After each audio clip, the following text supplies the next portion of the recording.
அன்னைக்கு அந்த ரப்பர் தோட்டத்துக்கு அதிகாலை 5 மணிக்கு வந்த அந்த தொழிலாளி அங்க போர்வை மற்றும் பிளாஸ்டிக் கவரால் சுற்றப்பட்டிருந்த துர்நாற்றம் அடிக்கக்கூடிய அந்த விஷயத்தை பார்த்ததுமே உடனடியா காவல் நிலையத்துக்கு அந்த தகவலை ஃபோன் பண்ணி சொன்னாரு.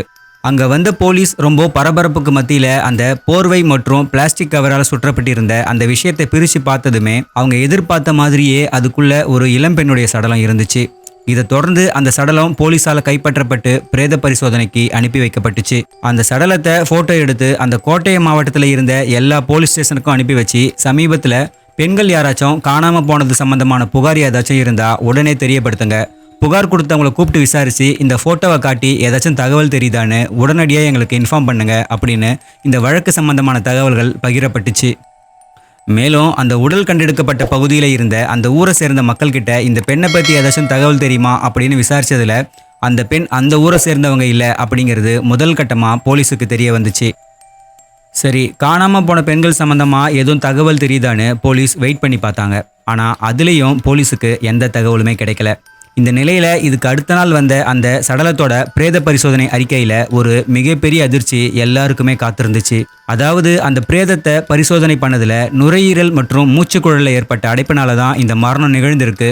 மேலும் கழுத்துல இருக்கிற சில காயங்களை வச்சு பார்க்கும்போது அவங்க கழுத்து நெரிச்சு கொல்லப்பட்டிருக்காங்க அப்படிங்கிறது உறுதியாகுது.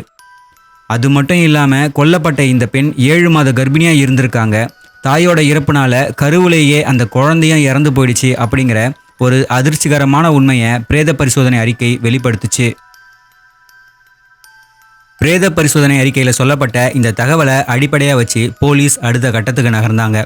பொதுவாக கர்ப்பிணி பெண்கள் அரசு இல்லைனா தனியார் மருத்துவமனையில் முறையாக பதிவு பண்ணி சிகிச்சைக்கு போகிறது வழக்கமாக இருக்கும். அந்த அடிப்படையில் கேரள காவல்துறை கோட்டயம் மாவட்டம் மட்டும் இல்லாமல் பக்கத்தில் இருக்கிற பத்தனம்திட்டா, ஆலப்புழா, இடுக்கி மற்றும் எர்ணாகுளம் அப்படின்னு 5 மாவட்டங்களை சேர்ந்த மருத்துவமனைகளை மையமாக வச்சு மிகப்பெரிய தேடுதல் வேட்டையை நடத்தினாங்க. காரணம், இந்த பெண் யாருன்னே தெரியாமல் இருந்ததால இந்த 5 மாவட்டங்களில் ஏதோ ஒரு மாவட்டத்தை சேர்ந்தவங்களா இருக்கலாம் அப்படின்னு போலீஸ் கருதுனாங்க. இப்படி சுமார் 300க்கும் மேற்பட்ட அரசு மற்றும் தனியார் மருத்துவமனைகளோட தரவுகளை போலீஸ் சேகரிச்சாங்க. மேலும் உள்ளூர் பகுதிகளில் இருக்கிற அங்கன்வாடி மையங்கள்லையும் விசாரணை நடந்துச்சு. அந்த குறிப்பிட்ட மாதங்களில் 7 மாத கர்ப்பிணியாக இருந்தவங்களோட லிஸ்ட் ரெடி செய்யப்பட்டு அதில் யாராச்சும் காணாமல் போயிருக்காங்களா அப்படின்னு ரெஜிஸ்டரில் இருந்த மொபைல் நம்பர் எல்லாத்துக்கும் போலீஸ் கால் பண்ணி பார்த்தாங்க. ஆனால் அப்படி கால் பண்ணி பார்த்ததில் அதில் யாருமே மிஸ் ஆகலை, எல்லாருமே பத்திரமா தான் இருக்காங்க அப்படிங்கிறது போலீஸுக்கு தெரிய வந்துச்சு. ஆனால் இது ஒரு பெரிய ப்ராசஸ் அப்படிங்கிறதால இதே சமயத்தில் போலீஸ் இன்னொரு விஷயத்தையும் கவனிக்க தொடங்கினாங்க.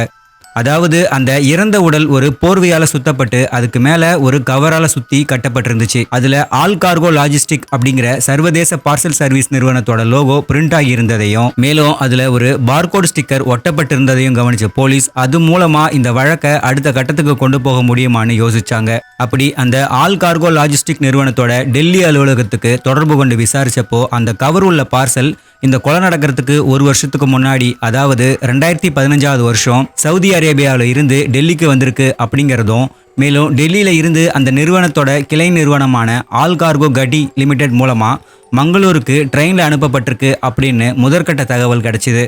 இதை தொடர்ந்து மங்களூர் ஆஃபீஸுக்கு கால் பண்ணி பார்க்கும்போது அவங்க அந்த பார்கோடை ட்ராக் பண்ணி பார்த்துட்டு அது கோழிக்கோடு வழியா கோட்டயம் வரைக்கும் போயிருக்கு அப்படிங்கிற தகவலை உறுதிப்படுத்தினாங்க. பார்சல் கோட்டயத்துக்கு தான் வந்திருக்கு அப்படிங்கிற தகவல் மூலமா நம்ம குற்றவாளியை ஓரளவுக்கு நெருங்கிட்டோம் அப்படிங்கிறது போலீஸுக்கு நல்லாவே புரிய வந்துச்சு. சவுதி அரேபியாவில் இருந்து கோட்டயம் வரைக்கும் பார்சல் வந்திருக்கு அப்படிங்கிறத கணினிமயமாக்கப்பட்ட தகவல்கள் மூலமா இருந்த இடத்துல இருந்தே தெரிஞ்சுக்கிட்ட போலீஸ் அதுக்கப்புறம் அந்த பார்சல் கோட்டயத்தில் எந்த அட்ரஸுக்கு போயிருக்கு அப்படிங்கிறத தெரிஞ்சுக்கிறதுக்காக நேரடியாகவே அந்த பார்சல் சர்வீஸ் நிறுவனத்துக்கே போனாங்க. காரணம், அந்த 2016 டைமில் கோட்டயத்தில் இருந்த அந்த கிளை அலுவலகம் முழுசாக கணினிமயமாக்கப்படலை. அதனால் பதிவேடுகள் மூலமாக தான் எல்லா தகவல்களுமே குறித்து வைக்கப்பட்டிருந்துச்சு. அங்கே போன போலீஸ் 2015 வருஷத்துக்கான பதிவேட்டை வாங்கி செக் பண்ணப்போ தான் கோட்டயம் மாவட்டத்தோட அதிரம்புழா பகுதியில் இருந்த ஒரு குறிப்பிட்ட நபரோட பெயர் மற்றும் அவரோட மொபைல் நம்பர் அதில் இருக்கிறத போலீஸ் கண்டறிஞ்சாங்க. இதை தொடர்ந்து அந்த நபரை பற்றின தகவல்களை போலீஸ் ரகசியமாக திரட்ட ஆரம்பித்தாங்க. மேலும் அந்த நபரோட நடவடிக்கைகள் ரகசியமாக கண்காணிக்கப்பட்டுச்சு. போலீஸோட இந்த ரகசிய செயல்பாடுகள் மூலமாக அந்த நபர் தான் இந்த கொலையை பண்ணியிருக்க வாய்ப்பு இருக்குது அப்படிங்கிறது போலீஸுக்கு ஓரளவுக்கு உறுதியாச்சு. இதை தொடர்ந்து இறந்து போன அந்த பெண்ணோட சடலம் கண்டெடுக்கப்பட்டதில் இருந்து 4வது நாள், அதாவது 2016 ஆகஸ்ட் 4ஆம் தேதி இரவு போலீஸ் அன்யூனிஃபார்மில் அந்த நபரை ரகசியமாக பின்தொடர்ந்து அவர் வீடு வரைக்கும் போய் அவரை வீட்டுக்குள்ளேயே வச்சு விசாரணை பண்ணாங்க. அப்போ இறந்து போன அந்த சடலத்தோட போட்டோவை காட்டி விசாரிக்கும் போது அந்த நபர் தான் ரொம்ப இயல்பா இருக்கிறதா காட்டிக்க நினைச்சு ஒரு குறிப்பிட்ட பெண்ணோட பெயரை சொல்லி அந்த பெண் மாதிரியே இருக்கு அப்படின்னு சொல்லியிருக்காரு. மேலும் தனக்கு இந்த கொலையை பத்தி எதுவும் தெரியாது அப்படிங்கிற மாதிரியே அவரோட பேச்சுக்கள் எல்லாமே இருந்துச்சு. அந்த பார்சல் கவர் டீட்டெயிலை சொல்லி விசாரிச்சப்போ அந்த பார்சல் கவர்ல கொஞ்சம் குப்பைகளை போட்டு கடந்த சில நாட்களுக்கு முன்னாடி தான் மெடிக்கல் காலேஜுக்கு பக்கத்துல இருக்கிற ஒரு குப்பை தொட்டியில போட்டதா அந்த நபர் சொன்னாரு. அதை தொடர்ந்து அவர் குப்பை போட்டதா சொன்ன அந்த பகுதிக்கு போலீஸ் அழைச்சிட்டு போனாங்க. அங்க போய் ஒரு குப்பை தொட்டி உள்ள பகுதியை அந்த நபர் காட்டினாரு. ஆனா இந்த விஷயங்கள் நடந்துட்டு இருக்கும்போது அந்த நபர் கூட வந்த போலீஸ் வேற ஒரு விஷயமா பேசிட்டு இருக்கும்போது அந்த நபர் திடீர்னு அங்க இருந்து வேகமா ஓடி தப்பிக்க முயற்சி பண்ணாரு. ஆனா அந்த நபர் இப்படி ஓடி வருவார்னு முன்கூட்டியே கணிச்சு வச்சு அந்த சாலையோட 2 பக்கங்கள்லயுமே ரகசியமா மறைஞ்சிருந்த வேறு சில காவலர்கள் அவரை பிடிச்சு தங்களோட கட்டுப்பாட்டுக்கு கீழே கொண்டு வந்தாங்க. அதாவது அந்த பெண்ணை இவர் தான் ஏதோ பண்ணியிருக்காரு அப்படிங்கிறது போலீஸுக்கு உறுதியான பட்சத்துல இந்த நபருக்கு தப்பிக்க வாய்ப்பு கொடுத்தா அவர் எப்படி நடந்துக்கிறாரு அப்படிங்கிறத தெரிஞ்சுக்கிறதுக்காக தான் போலீஸ் அவரை வேணும்னே கவனிக்காத மாதிரி இருந்திருக்காங்க. தப்பிக்க முயற்சி பண்ணதன் மூலமா தான் ஒரு குற்றம் செஞ்ச நபர் அப்படிங்கிறத அந்த நபர் சொல்லாம சொல்ல இதை தொடர்ந்து அவரை காவல் நிலையத்துக்கு அழைச்சிட்டு போய் அவர்கிட்ட பண்ண விசாரணையில தான் நடந்த உண்மைகள் எல்லாமே தெரிய வந்துச்சு. கேரள மாநிலம் கோட்டயம் மாவட்டத்தோட அதிரம்புழாவில் இருந்த அம்மஞ்சேரி பகுதியை சேர்ந்தவர் தான் 41 வயதான காதர் யூசப் என்கிற பஷீர். இவரோட மனைவி சவுதி அரேபியாவில் நர்ஸா வேலை செஞ்சுக்கிட்டு இருந்தாங்க. 3 அல்லது 4 மாசங்களுக்கு ஒரு முறை பஷீரோட மனைவி கோட்டயத்துக்கு வந்து தங்களோட குடும்பத்தை சந்திக்கிறது வழக்கமா இருந்துச்சு. பஷீரும் 10 ஆண்டுகளுக்கு மேல சவுதி அரேபியாவில் வேலை செஞ்சவர் தான். 2015 வருஷம் அவர் சவுதி அரேபியாவில் செஞ்ச வேலையை விட்டுட்டு கோட்டயத்துக்கு வந்தாரு. கோட்டயத்தில் சாஸ்திரி ரோட்ல இருந்த ஒரு மருத்துவ உபகரணங்கள் விற்கிற கடையில் உதவியாளராக வேலை செய்ய ஆரம்பிச்சாரு. இவரோட பிள்ளைகள் ஸ்கூலுக்கு கிளம்பி போனதுக்கு அப்புறமா தான் பஷீர் தன்னோட வேலைக்கு கிளம்பி போறது வழக்கமாக இருந்துச்சு. அதனால பஷீர் பெரும்பாலான நேரங்களில் வீட்டில் தனியாக இருக்க வேண்டிய சூழல் ஏற்பட்டுச்சு. கணவன் மனைவி 2 பேருமே வெளிநாடுகளில் வேலை செஞ்சு நல்லா பணம் சம்பாதிச்சு ஓரளவுக்கு பெரிய வீட்டை தான் அந்த பகுதியில் கட்டியிருந்தாங்க. அந்த வீட்டோட முதல் தளத்தில் இருந்த ரூம்ல தான் பெரும்பாலும் பஷீர் டைம் ஸ்பெண்ட் பண்ணுவார். பஷீரோட வீட்டில் இருந்து சில மீட்டர்கள் தள்ளி விஸ்வநாதன் அப்படிங்கிற ஒருத்தர் தன்னோட குடும்பத்தோட ஒரு வீட்டில் வாழ்ந்துட்டு இருந்தாரு. பக்கத்து வீட்டுக்காரங்க அப்படிங்கிற முறையில் விஸ்வநாதனுக்கும் பஷீருக்கும் இடையில ஒரு நட்பு உருவாச்சு. மனைவி குவைத்தில் வேலை செஞ்சுட்டு இருக்கும்போது சொந்த ஊரில் பிள்ளைகளை பார்த்துக்கிட்டு வேலைக்கு போயிட்டு இருந்த பஷீரை விஸ்வநாதன் ஒரு பொறுப்பான பக்கத்து வீட்டுக்காரராகவும் குடும்ப நண்பராகவும் பார்த்தாரு. இந்த நிலையில விஸ்வநாதனோட 21 வயது மகளுக்கு நிச்சயதார்த்தம் முடிஞ்சு திருமண ஏற்பாடுகள் நடந்துட்டு இருந்த சமயத்துல ஒரு சில குடும்ப பிரச்சனைகள் காரணமா அந்த திருமணம் அப்படியே நின்று போச்சு. அதனால அந்த குடும்பத்துல இருந்த எல்லாருமே கடும் மன உளைச்சலுக்கு ஆளானாங்க. மன உளைச்சல்ல இருந்த குடும்பத்துக்கு ஆறுதலா பழகின பஷீர் விஸ்வநாதனுக்கும் அவரோட 21 வயது மகளான அஸ்வதிக்கும் ரொம்பவே நெருக்கமான ஒரு நபரா மாறினாரு. ஆரம்பத்துல 21 வயசுல இருந்த அஸ்வதி கிட்ட ஒரு மதிப்பு மிக்க நபரா நடந்துகிட்ட 41 வயதான பஷீர் அந்த வயதுக்குரிய பக்குவம் இல்லாம அஸ்வதி கிட்ட பேசவும் பழகவும் ஆரம்பிச்சாரு. 18 வயசு ஆயிட்டா மேஜர் தான் அப்படின்னாலும் பல பேர் 25-26 வயசு வரைக்கும் முடிவெடுக்க தெரியாத மனநிலையில தான் இருப்பாங்க. அதே மாதிரி தான் அஸ்வதியும் நல்லது எது கெட்டது எதுன்னு தெரியாம பஷீரோட வலையில விழ ஆரம்பிச்சாங்க. அவங்களுக்கு இடையிலான தொடர்பு ஒரு இல்லீகல் அஃபேரா மாறுச்சு. அது மட்டும் இல்லாம கொஞ்ச நாட்கள்லேயே அது ஒரு பிசிக்கல் ரிலேஷன்ஷிப் வரைக்கும் கொண்டு போச்சு.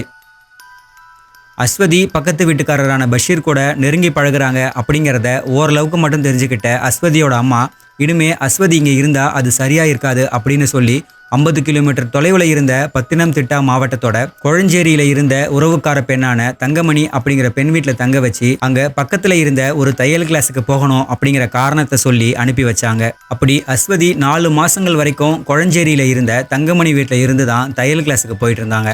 ஆனா இல்லீகல் அஃபேர்ல இருந்த அஸ்வதியும் பஷீரும் ரகசியமா மீட் பண்ணிட்டு தான் இருந்தாங்க. பஷீர் அஸ்வதி கிட்ட நம்ம கல்யாணம் பண்ணி கணவன் மனைவியா வாழலாம் அப்படின்னு ஒரு வாக்கு கொடுத்தாரு. ஆனால் அப்படி கல்யாணம் பண்ணால் ஆரம்ப கட்டத்தில் சில நாட்கள் யாருக்கும் தெரியாமல் ரகசியமாக தான் நம்ம வாழ்க்கையை வாழ வேண்டியிருக்கும். அதனால நம்ம மேலே யாருக்கும் சந்தேகம் வந்துடக்கூடாதுன்னா நீ வேற ஒரு இளைஞரை காதலிக்கிறதா உங்கள் வீட்டில் சொல்லி நம்ப வச்சு வீட்டை விட்டு வெளியேறணும் அப்படின்னு பஷீர் அஸ்வதிக்கு ஒரு ஐடியா கொடுத்தாரு. அதே மாதிரி அஸ்வதியும் 2015 நவம்பர் 10 அன்னைக்கு வீட்டில் தன்னோட அம்மா மட்டும் இருக்கிற சமயத்தில் வீட்டோட கதவை வெளிப்பக்கமாக தாழ்பால் போட்டுட்டு வீட்டுக்கு வெளியே இருந்து வீட்டுக்குள்ளே இருந்த தன்னோட அம்மா கிட்ட கோட்டயத்தில் இருந்து 8 மணி போகிற பஸ்ஸில் கண்டக்டராக வேலை செய்கிற ஒரு இளைஞரை தான் காதலிக்கிறதாவும் அவரை தான் கல்யாணம் பண்ணிக்க போகிறதாவும் தான் வீட்டை விட்டு போயிட்டா தன்னை தேட வேண்டாம் அப்படின்னு சொல்லி வேகமாக அந்த வீட்டை விட்டு கிளம்பி போயிட்டாங்க. இந்த சம்பவத்தை தொடர்ந்து அஸ்வதியோட தந்தை விஸ்வநாதன் போலீஸ் ஸ்டேஷனுக்கு போய் தன்னோட மகளை காணோம் அப்படின்னு புகார் கொடுத்தாரு. அப்படி புகார் கொடுக்க போகும்போது பஷீரும் விஸ்வநாதன் கூடவே போயிருந்தாரு. தன்னோட மகள் அஸ்வதி காணாம போனதுக்கு பஷீர் தான் காரணம் அப்படிங்கிறது அப்போ விஸ்வநாதனுக்கு தெரியாம இருந்துச்சு. வீட்டை விட்டு வெளியேறின அஸ்வதியை பஷீர் ரகசியமா ஒரு உமன்ஸ் ஹாஸ்டல்ல தங்க வச்சிருந்தாரு. அங்க தங்கியிருந்த அஸ்வதி ஒரு டைலர் கடைக்கு வேலைக்கு போனாங்க. இதுக்கு இடைப்பட்ட ஒரு டைம்ல பஷீர் ரகசியமா தன்னோட கார்ல அஸ்வதியை தன்னோட வீட்டுக்கு கூப்பிட்டு வந்தாரு. அப்போ அஸ்வதி தன்னோட வீட்டுல அப்பா இல்ல அப்படிங்கறத உறுதி பண்ணிக்கிட்டு தன்னோட வீட்டுல இருந்த தன்னோட சில சான்றிதழ்களை எடுக்கணும்னு பஷீரோட வீட்டுல இருந்து பின்பக்க வழியா வெளியேறி தன்னோட வீட்டுல இருந்த பின்பக்க வழியா அந்த வீட்டுக்குள்ள நுழைஞ்சி தன்னோட சான்றிதழ்களை எடுக்க முயற்சி பண்ணாங்க. அந்த சமயத்துல அஸ்வதியோட அம்மா அங்க வந்து இந்த விஷயங்களை கவனிச்சதும் வேகமா அவங்கள கீழே தள்ளி விட்டுட்டு மறுபடியும் பின்பக்க வாசல் வழியா வெளியே ஓடி போயிட்டாங்க. உடனடியா அஸ்வதியோட அம்மாவும் பின்பக்கம் வந்து பார்த்தப்போ அங்க எங்கேயுமே அஸ்வதி இல்லை. ஒரு சில நொடிகளுக்கு முன்னாடி இந்த இடத்தை விட்டு ஓடி போன தன்னுடைய மகள் அதுக்குள்ள எப்படி ரொம்ப தூரம் போயிருப்பா அப்படின்னு அஸ்வதியோட அம்மா யோசிச்சு பார்த்தாங்க. ஒருவேளை அவ பஷீரோட வீட்டுக்கு போயிருப்பாளோ அப்படின்னு அவங்களுக்கு சந்தேகம் வந்துச்சு. மேலும் பஷீரோட நடவடிக்கைகள் ஏற்கனவே அவங்களுக்கு சந்தேகத்தை ஏற்படுத்துற வகையில இருந்ததால இந்த விஷயத்தை தன்னோட கணவரான விஸ்வநாதன் கிட்ட சொன்னாங்க. ஆனா பஷீர் மேல கண்மூடித்தனமா நம்பிக்கை வச்சிருந்த விஸ்வநாதனுக்கு பஷீர் மேல கொஞ்சம் கூட சந்தேகம் வரல. மேலும் தன்னோட மகள் காணாம போனது சம்பந்தமா புகார் கொடுக்க போனப்போ கூட வந்ததாலையும் ஒரு சில முறை தனக்கு மது வாங்கி ஆறுதலா பேசினதாலையும் தனக்கு ஒரு நெருக்கமான நண்பராக தான் விஸ்வநாதன் பஷீரை பார்த்தாரு. நடந்த சம்பவங்களுக்கு அப்புறம் மறுபடியும் அஸ்வதி தான் தங்கியிருந்த ஹாஸ்டலுக்கே போனாங்க. திருமணம் ஆகாத அஸ்வதி தன்னோட குடும்பத்துக்காக ஹாஸ்டலில் தங்கி வேலைக்கு போகிறாங்க அப்படின்னு நினச்சிட்டு இருந்த அந்த ஹாஸ்டல் மேனேஜ்மெண்ட் 6 மாதங்களுக்கு அப்புறம் அஸ்வதியோட வயிறு பெருசாக இருக்கிறத கவனித்து விசாரிக்கும் போது அவங்க கர்ப்பமாக இருக்கிறாங்க அப்படின்னு தெரிஞ்சதும் அவங்கள அந்த ஹாஸ்டலில் விட்டு வெளியேற நிர்பந்திச்சாங்க. அப்படி ஹாஸ்டலில் இருந்து வெளியேறின அஸ்வதியை பஷீர் தன்னோட கார் மூலமாக ரகசியமாக 2016 ஜூன் மாதம் தன்னோட வீட்டுக்கு கூப்பிட்டு வந்தார். மாடியில் இருக்கிற தன்னோட ரூமுக்கு யாரும் போகக்கூடாது அப்படின்னு பஷீர் தன்னோட பிள்ளைகளுக்கு கண்டிஷன் போட்டிருந்தாரு. அதனால யாருமே அந்த ரூமுக்கு போக மாட்டாங்க. ஆனால் அந்த ரூமில் தான் அஸ்வதியை யாருக்கும் தெரியாமல் பஷீர் 1 மாசமாக தங்க வச்சிருந்தாரு. அப்போ தான் பஷீருக்கு ஒரு அதிர்ச்சிகரமான தகவல் கிடைச்சிது. கடைசியாக 3 மாதங்களுக்கு முன்னாடி வந்துட்டு போன தன்னோட மனைவி திரும்பவும் குவைத்தில் இருந்து ஆகஸ்ட் 10ஆம் தேதி அதிரம்புழா வரப்போகிறாங்க அப்படிங்கிற தகவல் பஷீருக்கு தெரிய வந்துச்சு. பிள்ளைகளை ஏமாற்றி எப்படியோ வீட்டுக்கு மேலே இருந்த ரூமில் அஸ்வதியை தங்க வச்சாச்சு. ஆனால் ஒய்ஃப் அப்படி ஏமாற்ற முடியாது. அதனால் அஸ்வதியை வீட்டில் இருந்து வேற எங்கேயாச்சும் அனுப்பணும்னு பஷீர் யோசிச்சாரு. இது சம்பந்தமாக அஸ்வதி கிட்ட பேசும்போது தன்னால் இப்படி அடிக்கடி இடம் மாதிரி தங்க முடியாது, நான் இங்கேயே தான் இருப்பேன், குழந்தை பிறந்ததுக்கு அப்புறமாவும் நம்மளோட உறவை ரகசியமாக வச்சிருக்க பார்க்குறீங்களான்னு அஸ்வதி அவர்கிட்ட சண்டை போட்டாங்க. இதனால் அடுத்த ஒரு சில நாட்கள் அவங்களுக்குள்ள பிரச்சனைகள் நடந்துக்கிட்டே இருந்துச்சு. இதன் தொடர்ச்சியாக ஜூலை 30ஆம் தேதி இரவு 8 மணி அளவில் அஸ்வதிக்கும் பஷீருக்கும் இடையில கடுமையான வாக்குவாதம் ஏற்பட்டுச்சு. அப்போ பஷீர் மெதுவா பேசு, உங்க வீட்டில் சத்தம் கேட்க போகுது அப்படின்னு அஸ்வதியை கண்டிச்சாரு. ஆனா அஸ்வதி சத்தமா கத்திடுவேன் அப்படின்னு மிரட்ட உடனடியா சேர்ல உட்காந்துட்டு இருந்த அஸ்வதியை பஷீர் வேகமா கீழே தள்ளிவிட்டாரு. அதுக்கப்புறம் கீழே விழுந்த அஸ்வதியோட கழுத்துல கையை வச்சு சுமார் 10 நிமிஷங்கள் வரைக்கும் அப்படியே அழுத்தமா வச்சிருந்தாரு. அப்போ கத்துறதுக்கு முயற்சி பண்ண அஸ்வதியோட வாயில இன்னொரு கையை வச்சு அப்படியே அமுக்கி பிடிச்சாரு.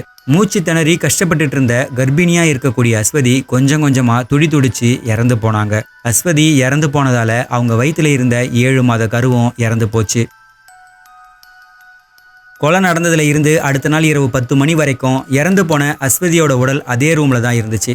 துர்நாற்றம் எதுவும் வந்துடக்கூடாது அப்படிங்கிறதுக்காக அன்னைக்கு ஏசியை ஃபுல்லாக வச்சு பஷீர் ஓட விட்டுருந்தாரு. இதுக்கப்புறம் கொலை நடந்த அடுத்த நாள், அதாவது ஜூலை 31 அன்னைக்கு இரவு அஸ்வதியோட உடலை வீட்டில் இருந்த ஒரு பெட்ஷீட்டில் சுற்றி அதுக்கு மேலே 1 வருஷத்துக்கு முன்னாடி சவுதி அரேபியாவில் இருந்து ரூம் காலி பண்ணிட்டு வந்தப்போ அங்கே இருந்த பொருட்களை அதிரம்புழாவுக்கு பார்சல் அனுப்புனப்போ அதை பேக் பண்ணியிருந்த கவரை அதுக்கு மேலே சுற்றி அஸ்வதியோட இறந்த உடலை தன்னோட காரில் ஏற்றிக்கிட்டு சுமார் 2 கிலோமீட்டர் தொலைவில் இருந்த ஆள் நடமாட்டமே இல்லாத ஒரு ரப்பர் தோட்டத்துக்கு கொண்டு போய் அங்கே இருந்த பள்ளத்தாக்கு மாதிரியான ஒரு பகுதியில் அஸ்வதியோட உடலை தூக்கி போட்டாரு. பஷீர் இந்த விஷயங்களை போலீஸ் கிட்ட சொன்னதுக்கு அப்புறமா போலீஸ் அவரை கைது பண்ணாங்க. பஷீரோட வீட்டுக்கு மேல் தளத்தில் இருந்த அறையில இருந்து அஸ்வதியோட இரத்தக்கரைகள் மற்றும் முடி ஆகியவை முக்கிய ஆதாரங்களா சேகரிக்கப்பட்டுச்சு. மேலும் அஸ்வதியோட உடல் சுத்தப்பட்டிருந்த அதே டிசைன் இருந்த சவுதி அரேபியாவில் இருந்து கொண்டு வரப்பட்ட 2 பெட்ஷீட்களை பஷீரோட வீட்டில் இருந்து போலீஸ் கைப்பற்றினாங்க. இது எல்லாத்துக்கும் மேல அஸ்வதியோட வயிற்றுல இருந்த 7 மாத கருவுக்கு பஷீர் தான் காரணம் அப்படிங்கிறது DNA பரிசோதனை மூலமா உறுதியாச்சு. கோட்டயம் கூடுதல் செஷன்ஸ் நீதிமன்றத்தில் நடந்த இந்த வழக்கில் அஸ்வதியை கொலை பண்ண காரணத்துக்காக ஆயுள் தண்டனையும், அஸ்வதியோட வயிற்றில் இருந்த 7 மாத கருவோட மரணத்துக்காக 10 ஆண்டுகள் சிறை தண்டனையும், சாட்சிகளை அழிக்க முயற்சி பண்ணதன் காரணமா 7 ஆண்டுகள் சிறை தண்டனையும் தீர்ப்பா வழங்கப்பட்டுச்சு. பஷீர் இப்போ சிறையில் தன்னோட தண்டனையை அனுபவிச்சுட்டு தான் இருக்காரு. ஒரு சாதாரண பார்கோடை வச்சு குற்றவாளியை கண்டுபிடிச்ச கேரள போலீஸோட இந்த வழக்கு இந்தியா முழுக்க போலீஸ் ட்ரைனிங்ல ஒரு முக்கியமான வழக்கா பேசப்படுது. இந்த சம்பவத்துக்கு முக்கிய காரணம்னு நீங்க எதை நினைக்கிறீங்க? கிட்டத்தட்ட அப்பா வயசுல இருந்த பஷீர் அஸ்வதியை தன்னோட வலையில விழ வச்சதா, இல்ல பக்கத்து வீட்டுக்காரர் தானே அப்படின்னு கண்மூடித்தனமா பஷீரை அஸ்வதியோட குடும்பம் நம்பினது தான் காரணமா? உங்களோட பதிலை கமெண்ட்ல சொல்லுங்க. இந்த வீடியோ பிடிச்சிருந்தா லைக் பண்ணுங்க. வீடியோவை சப்ஸ்கிரைப் பண்ணாம பார்த்துட்டு இருந்தீங்கன்னா சப்ஸ்கிரைப் பண்ணுங்க. நீங்கள் பண்ணுற லைக் சப்ஸ்கிரைப் தான் இதே மாதிரி இன்னும் நிறைய வீடியோ போட எனக்கு மோட்டிவாக இருக்கும். இதே மாதிரி இன்னொரு வீடியோவில் சந்திக்கலாம்.